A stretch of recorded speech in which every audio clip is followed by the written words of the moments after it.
Good morning दोस्तों, कैसे हो आप सब? मेरे न्यू व्लॉग में आप सभी का स्वागत है। चेहरे पर हँसी और हम निकल लिए अपने सफ़र को। अब मैं कहाँ जाती हूँ मैं अभी आपको बताती हूँ, थोड़ी देर रुकिए। अब मुझे बुलावा आया है काशी विश्वनाथ का, तो हम पहुँच चुके हैं रेलवे स्टेशन। रेलवे स्टेशन हम सुबह 5:30 बजे ही पहुँच चुके थे। हमारी ट्रेन 6 साढ़े 6 बजे की थी।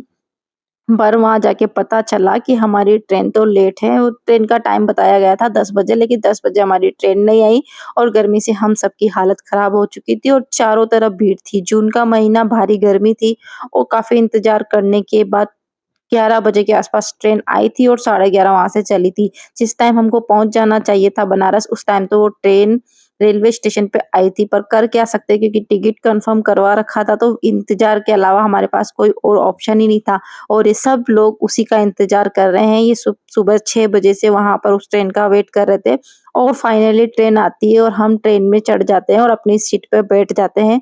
हालाँकि थकान थी, चेहरा उतर गया था, उदास हो चुका था, लेकिन फिर भी बाबा के जाने की खुशी कुछ अलग ही थी।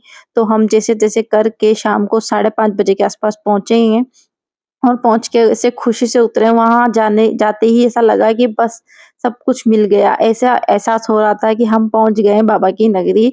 तो हम बड़ी हँसी-खुशी जाते हैं और हमारी शक्ल पूरी गर्मी से हमारी हालत खराब हो चुकी थी।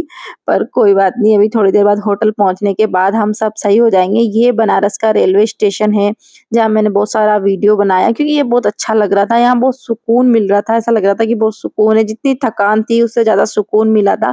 काशी नगरी में हम पहुँच चुके थे और अब हम पहुँचते हैं अपनी होटल। तो होटल पहुँचने से पहले हमें करने पड़ेंगे ऑटो और ऑटो का आप जानते हो बार्गेनिंग तो हर जगह करनी ही पड़ती है। तो काफ़ी देर तक बार्गेनिंग करने के बाद हम होटल में जाने के लिए ऑटो कर पाते हैं क्योंकि हर जगह डबल रेट बोलते हैं और इनको पता है कि ये घूमने आए हैं तो हर जगह पैसे ज़्यादा ही बताते हैं। अगर आप भी बनारस जाओ तो ऑटो वाले से बार्गेनिंग करना ज़रूर पड़ेगा आपको भी, तो ध्यान रखना। और इस तरीके से हमने काफ़ी देर बहुत सारे ऑटो किए पर हुआ नहीं। लास्ट में एक ऑटो वाले भैया हमें लेके गए हमारे होटल और ये बनारस का रेलवे स्टेशन है, बहुत अच्छे से देख लीजिए। और ये हम पहुँच चुके हैं हमारी होटल, ये हमारा रूम था। रूम में जाके बड़ा सुकून मिल रहा था क्योंकि सुबह 5 बजे से घर से निकले हुए थे और शाम के 6 या 7 बज गए थे होटल पहुँचते-पहुँचते। तो थोड़ी देर हमने चाय-कॉफ़ी पी, नाश्ता किया और फिर हम तैयार हो गए थे वापस। सब अच्छे से नहा-नहा के हम तैयार हो गए थे क्योंकि बनारस की गलियाँ तो घूमनी ही थी। दिन में इतना घूम नहीं पाते हैं, रात को ही घूमना पड़ेगा क्योंकि बहुत तेज़ गर्मी थी। बनारस में तो बहुत ज़्यादा गर्मी थी, पर फिर भी वहाँ बहुत सुकून था। तो हम दोनों माँ-बेटी तैयार हो गए थे और साहब जी ऑटो देख रहे थे कि ऑटो बुक कर लेता हूँ और लोकेशन देख रहे थे कि हमें कहाँ-कहाँ जाना है, कहाँ-कहाँ घूमने जाना है। बस हम दोनों तो तैयार होके रेडी होके बस जाने की तैयारी करते हैं, बाकी सारा प्लान मेरे हस्बैंड जी करते हैं। तो उन्होंने प्लान किया और हम तैयार होके अपना वीडियो बना रहे थे और फिर हम ऐसे पहुँचते हैं घाट पे, ऑटो करके हम घाट पे पहुँचते हैं, तो घाट का नज़ारा कुछ अलग ही था। चारों तरफ पानी, सुकून, ठंडी-ठंडी हवा, बहुत ही अच्छा लग रहा था। चारों तरफ लाइटिंग थी और हम जाने वाले हैं 80 घाट। 80 घाट पे आरती भी होती है, पर आरती का टाइम निकल चुका था, लेकिन हम सिर्फ़ नाव और रे हम सिर्फ़ घूमने गए थे क्योंकि आरती का टाइम भी निकल चुका था। हमें तो सिर्फ़ सुकून चाहिए था, तो सुकून भरी रात यहीं पे मिलेगी। और ये एक ग्रुप था जो सॉन्ग गा रहा था, कि वॉइस मैं आपको बताऊँगी, सुना दूँगी। और फिर हम बहुत देर तक यहाँ सीढ़ियों पे बैठ के उस सुकून की तलाश में बैठते रहे और फिर हमें मिलते हैं एक भैया जो अपनी पेंटिंग कर रहे थे। पेंटिंग उन्होंने बहुत सारी पेंटिंग बना भी रखी थी। देखो कितनी सुंदर-सुंदर पेंटिंग हाथ से बनाई हुई ने।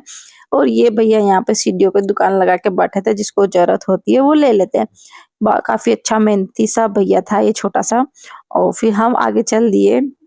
आगे चल के देखते हैं तो सिर्फ घाट और ये सोंग और ये 80 घाट का लुक है, ये 80 घाट है यहाँ पे। और 80 घाट पे बहुत सारी शॉप थी, नींबू चाय यहाँ बहुत अच्छी मिलती है, मैगी भी थी। मैगी, नींबू चाय बहुत अच्छी, बहुत अच्छा नज़ारा था, चारों तरफ भीड़ थी, छोटी-छोटी दुकानें थी। घूमने-फिरने का मज़ा आ गया क्योंकि दिन में तो बहुत गर्मी होती है, शाम के टाइम पे थोड़ा सुकून मिलता है, तो बहुत अलग-अलग चीज़ें थी। और ये देखो एक रस्सी का बना हुआ था, मुझे ये बहुत अच्छा लगा तो मैं इसकी डिज़ाइन लेके आई और यहाँ पे बच्चों के लिए मेला भी था, नदी किनारे मेला। और फिर हम फाइनली होटल आ जाते हैं क्योंकि गर्मी बहुत थी, होटल आके हम खाना खाते हैं। खाना खाने के बाद ही मैंने ये वीडियो शूट किया, इसलिए खाना तो खत्म हो चुका था। अब नेक्स्ट मैं बताती हूँ आपको अगले पार्ट में।